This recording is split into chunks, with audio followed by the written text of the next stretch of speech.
candidates for an ED procedure are guys who are experiencing erectile dysfunction that we would say is upwards of mild to moderate. Sometimes severe ED, yes, we can work with it, but sometimes we have to take a little more of a deeper approach before we actually even get you to the point of a regenerative injection. The easiest thing to start with is simply talking about things like your diet and lifestyle, and that's going to tell us if you are a really excellent candidate for this. So, are you a non-smoker? That's really important. We want to make sure that you're not taking certain medications, specifically things like steroids like prednisone, dexamethasone, cortisone, as well as anti-inflammatories like Advil, Aleve, or ibuprofen. We want to make sure that you'd be willing to give up some of the bad stuff too, like alcohol for a short period of time and excess sugar in the diet as well. All of those things are actually going to help you get a better healing response from the therapies that we're going to provide to you. Now you might be thinking, regenerative injection, you're going to put needles where? I promise we really do a great job of making this as comfortable for our patients as possible. We use generous amounts of topical numbing cream, and we do use needles that are very, very tiny. While I've never personally had this done, I've never had a guy tap out on my table.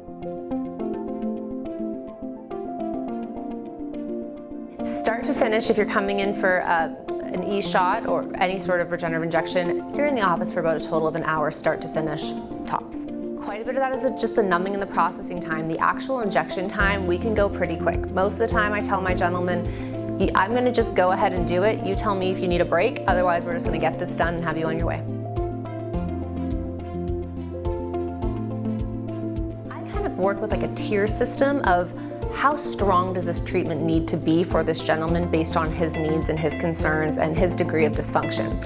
So on the lower level, we could say something like PRP. PRP is still really strong, but we do have stronger things. PRP is something that we take from your own blood. So it's no more difficult than a simple blood draw. The amount we take is about 1/10 of what you'd give in a blood donation. So very small, but still enough for us to work with.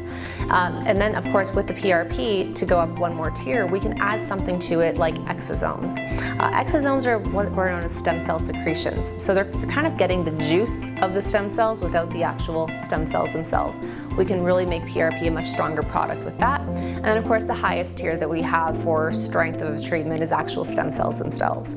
And stem cells are really wonderful because not only are you going to get really great immediate benefit from them, but they actually continue to regenerate for anywhere from 6 months to a year.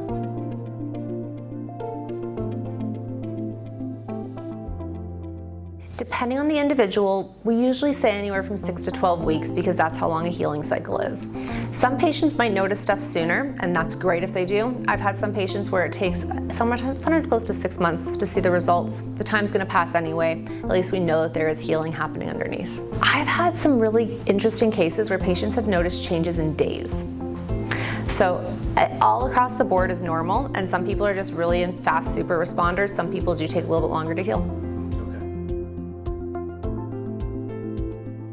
There's only a small number of cases where Shockwave is going to be the singular answer, and it's going to be mainly in gentlemen who have very mild degrees of ED and no other comorbidities.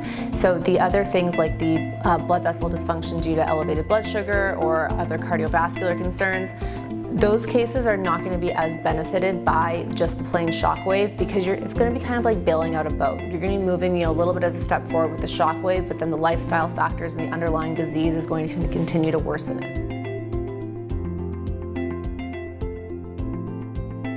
I wouldn't do any ED shots or any regenerative shots in anybody with active cancer.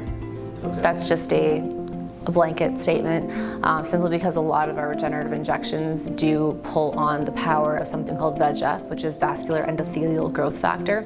And there is research that does say that VEGF specifically will drive angiogenesis towards tumors. So just from a theoretical and safe standpoint, those are the populations that I wouldn't do that.